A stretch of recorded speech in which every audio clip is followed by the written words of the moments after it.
শেকল ভাঙতে চায় তরুণ প্রজন্ম, নতুন করে সাজাতে চায় বিশ্ব। দুর্নীতি, দমন, পীড়নের প্রতিবাদে উত্তাল হয়ে উঠছে একের পর এক দেশ এবং জনপদ।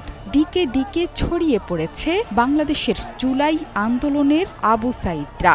বুক চিতিয়ে দাঁড়াচ্ছে বুলেট আর সরকারের সামনে। নেপালেও এখন জেনজিদের বিক্ষোভের দাবানল ছড়িয়ে পড়েছে। সংসদ ভবনের সামনে গিয়ে তুমুল ভাঙচুর চালিয়েছে ছাত্র জনতা। এই আন্দোলনে এখন পর্যন্ত প্রাণ দিয়েছে 14 জন তরুণ তুর্কি। সংসদ ভবন এলাকায় জারি হয়েছে কারফিউ। কাঠমান্ডুতে টহল দিচ্ছে সেনাবাহিনী।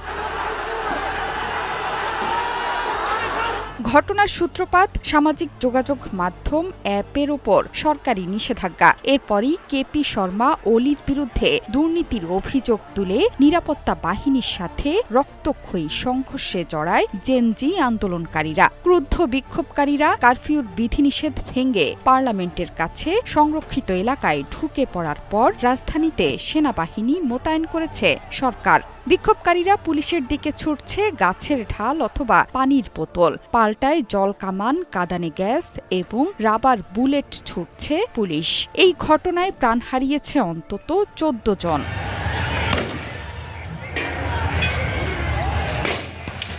সহিংসতার পর নতুন করে প্রেসিডেন্টের বাসভবন, শীতল নিবাস, মহারাজগঞ্জের লাইনচুরে ভাইস প্রেসিডেন্টের বাসভবন, সিঙ্গাদুরবার এলাকার সব অংশ, বালুয়াটারে প্রধানমন্ত্রীর বাসভবন ও সংলগ্ন এলাকায় কারফিউ জারি হয়েছে। কাঠমান্ডুতে সহিংসতার পর নেপালের বিভিন্ন অংশেও বিক্ষোভের খবর মিলেছে। পোখারায় বিক্ষোভকারীরা মুখ্যমন্ত্রীর কার্যালয়ে ভাঙচুর করার পর সেখানেও কারফিউ জারি করেছে কর্তৃপক্ষ।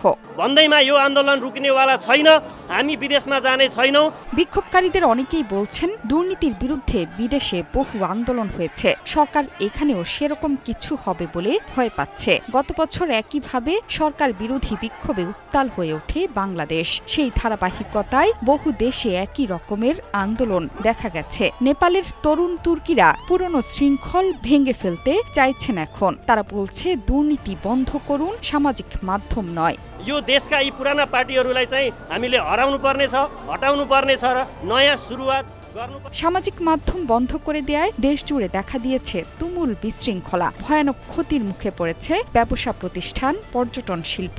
এগুলোর জন্য দেশে এবং বিদেশে প্রচার যোগাযোগের জন্য সামাজিক মাধ্যমের উপর নির্ভর করেন বেশিরভাগ প্রতিষ্ঠান। এছাড়া অনলাইন ব্যবসা তো আছেই। পাশাপাশি বিদেশে কর্মরতদের সাথে যোগাযোগেও সামাজিক মাধ্যমের উপর নির্ভর করতে হয় স্বজনদের। মূলত এই ঘটনাই এখন নেপালের সরকারকে ফেলে দিয়েছে হুমকির মুখে। সাম্প্রতিক সময়ে সামাজিক মাধ্যমে নেতাদের বিরুদ্ধে জনগণের সমালোচনামূলক পোস্ট ট্রেন্ডিংয়ে ছিল। সেটি মূলত সরকারের ভয়ের মূল কারণ। জোহরা চৌধুরী সেতু, ৭১।